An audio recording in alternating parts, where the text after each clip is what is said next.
out. Don't let them in your house. They're in every relationship, every friendship. You never know, the next one could be you.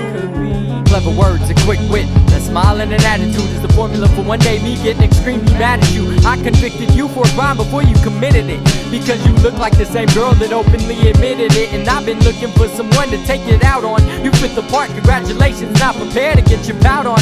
I got issues cause I'm short, so I need someone to look down on, and hope your will's weak enough for me to expose you as the bad one when it turns sour. Oh, believe me, it'll turn sour. I devour anything I touch, then retreat like a coward. But I can't go a night without companionship, so I need multiple problems tonight before I sink the ship. Call me a captain, but best believe I won't go down with it. I'm the first one in the water, the first sign of shit going bad. Had enough experience to know that I'll be had if I let my heart expose too many qualities of a future dad. So I develop an emotional shield, a force field, to let these haters know exactly how I don't feel, until I become the one that's not real. Passing each day, improving my heartbreaking skill, looking for my next prey, very innocently, knowing her fate will eventually be a hater like me. An emotional vampire, condemned to live forever in vain, trying to heal my wounds and other people's pain, with nothing to lose and even less to gain. I maintain the distance close enough to keep feeling sustained. I pick my targets by how quickly they become enchained by my charm. It's a shame the harm I can cause to the brain. I give warnings in the beginning,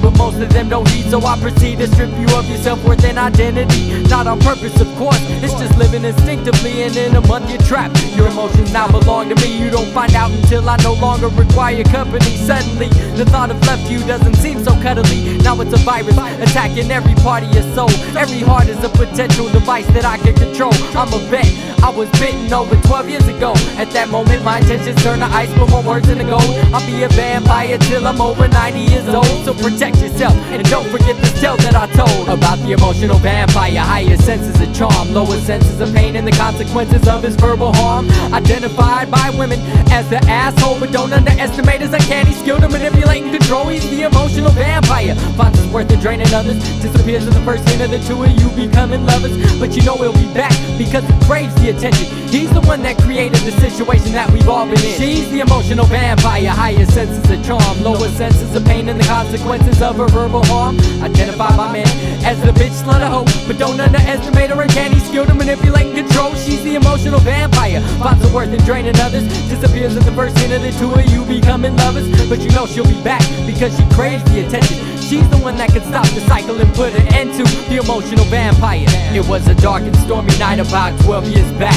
I can remember the type of perfume she had on, and the type of impact it had on the way I would react, and so on. Cut to the chase, she had my heart and eyes locked in place, a face that said she was safe, a voice that I could taste. When she spoke, my thoughts would erase. Now I was just a young man, but my love gave chase to this vampiress that transcended both time and space. She took me in cause I was me. She could see it in my eyes, told me lies about how her and I would live together forever and never die. Over the phone she told me stories of other guys, alcohol consuming, abuse, and about how she would cry. But she's safe with me, I thought, cause I never do her wrong. She's my queen, my everything, every aspect of my being. I held her close, this lost puppy dog that I thought I could get to cling to me like I was her only means to eat. She warned me about the attachment, told me she was getting with other guys, but I acted like I wasn't surprised. Hell, I even fooled myself and continued to pursue, continued to play myself, and she continued to play me too. She would come over my house after having sex with someone else. I was her mental tampon and she was all that I had left. How can I explain to you people the emotional distress? When she finally left me, all I could do was wait for death. So cold, you could see the hatred unfold. She left me a gift of emptiness and I began to take the mold. I was in love with someone that didn't care to be told. She had no feelings for the world cause her heart had been sold. She's a vet, she was bitten over 12 years ago. At that moment her intentions turned to ice, but her words into gold. She'll be a vampire till she's over 90 years old. So protect yourself and don't forget this tale that I told about the emotional vampire. Higher senses of charm, lower senses of pain, and the consequences of her verbal harm. Identified by men as the bitch slut of hope, but don't underestimate her uncanny skill to manipulate and control. She's the emotional vampire, finds her worth in draining others, disappears at the first hint of the two of you becoming lovers. But you know she'll be back because she craves the attention. She's the one that created the situation that we've all been in. Now I'm the emotional vampire, higher senses of charm, lower senses of pain, and the consequences of my verbal harm. Identified by women as the asshole, but don't underestimate my uncanny skill to manipulate and control, cause I'm the emotional vampire, find my worth in draining others, disappear at the first hint of the two of us becoming lovers. But you know I'll be back, because I crave the attention. I'm the one that could put a stop to the motherfucking emotional vampire.